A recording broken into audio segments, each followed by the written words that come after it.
दोस्तों स्वागत है आपका इनसाइट नॉलेज की एक और नई वीडियो में। इस वीडियो में भारत के दोनों पड़ोसी बांग्लादेश और नेपाल से जुड़ी दो बेहद इंपॉर्टेंट खबर निकलकर सामने आ रही है, जिसके बारे में इस वीडियो में बात करेंगे। हमारी पहली खबर नेपाल से निकलकर आ रही है। जैसा कि हम सब जानते हैं कि हाल ही में नेपाल के प्रधानमंत्री अपने पहले विजिट पर चीन के दौरे पर गए थे और उससे पहले नेपाल ने चीन को खुश करने के लिए अपने नोटों को छापने के लिए चीनी कंपनी को एक बड़ा टेंडर दिया था। इससे पहले तक नेपाल के नोटों को भारतीय कंपनी छापा करती थी, लेकिन क्योंकि अब इस नोट पर भारत के 3 स्थान लिपुलेख, कालापानी और लिम्पुआधरा को दिखाया जाना है, इसीलिए इन नोटों को छापने का बड़ा टेंडर चीनी कंपनी को नेपाल ने आज से कुछ महीने पहले दिया था। नेपाल के द्वारा भारत के हिस्से को अपने नोट पर दिखाए जाने और नेपाल के द्वारा इन हिस्सों को अपना बताए जाने को लेकर भारत की तरफ से अभी तक कोई भी ऑफिशियल स्टेटमेंट सामने नहीं आया था। लगातार ये आवाज उठाई जा रही थी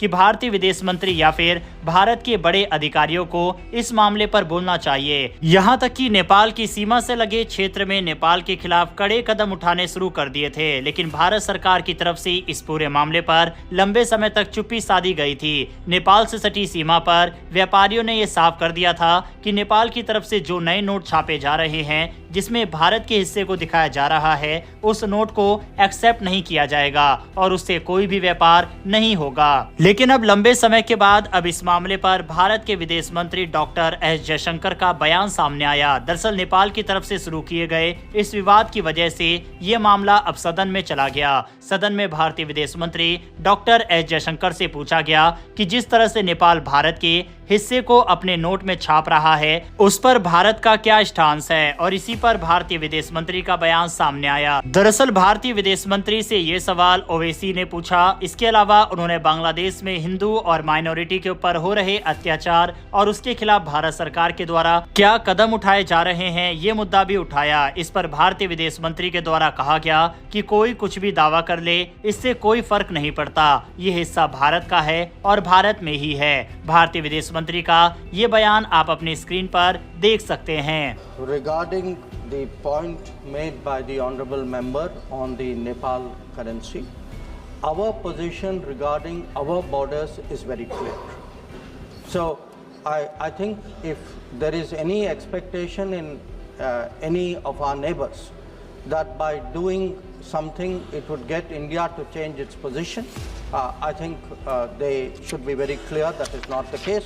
I'm sure the entire house agrees with me in that regard. साफ है कि नेपाल की तरफ से जिस तरह से उकसावे वाली कार्रवाई भारत के खिलाफ की जा रही है, अब उस पर भारत भी सख्त होता हुआ दिखाई दे रहा है। और अगर नेपाल नहीं मानता तो इससे भारत और नेपाल के संबंधों पर असर पड़ने वाला है, क्योंकि उत्तराखंड के जिस हिस्से को नेपाल ने अपने नोट में दिखाया है, ये सब भारत का है और इस चीज को लेकर उत्तराखंड के लोग भी काफी ज्यादा नेपाल से नाराज चल रहे हैं। बहरहाल बढ़ते हमारी अगली खबर की तरफ, जो कि बांग्लादेश से आ रही है। दरअसल अभी कुछ दिन पहले हमने ये आपको खबर दी थी कि बांग्लादेश ने भारत से सटी सीमा पर टर्किश ड्रोन को डिप्लॉय किया है। इसके अलावा बांग्लादेश के पूर्व अधिकारियों की तरफ से ये दावे किए गए कि अगर वे चाहे तो 4 दिन के अंदर भारत के कुछ हिस्से को अपने अंदर मिला सकते हैं। वहीं अब खबर निकलकर सामने आ रही है कि पाकिस्तान के बाद बांग्लादेश चीनी फाइटर जेट J-10C की खरीद कर सकता है। आप बाकायदा रेफरेंस के लिए स्क्रीन पर आर्टिकल देख सकते हैं। आपको ये जानकर हैरानी होगी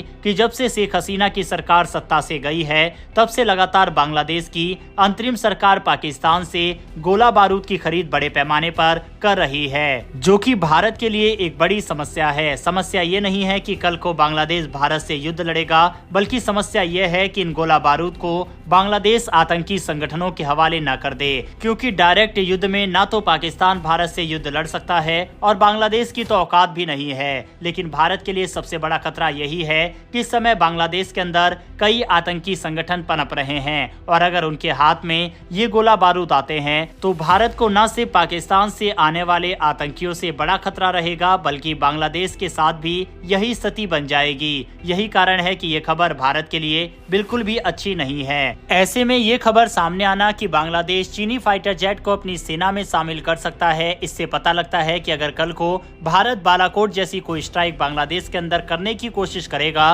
तो बांग्लादेश भी काउंटर अटैक के लिए अपनी तैयारियों को मजबूत कर रहा है। बहरहाल दोस्तों, इन दोनों खबरों के ऊपर अपनी राय कमेंट बॉक्स में लिखकर बताइएगा। इन्फॉर्मेशन और वीडियो पसंद आई हो तो वीडियो को लाइक करके हमारी आने वाली डेली ऐसी वीडियो के लिए चैनल को सब्सक्राइब कर बेल नोटिफिकेशन अवश्य दबा लें। फिर मिलेंगे ऐसी एक नई वीडियो के साथ। धन्यवाद। जय हिंद।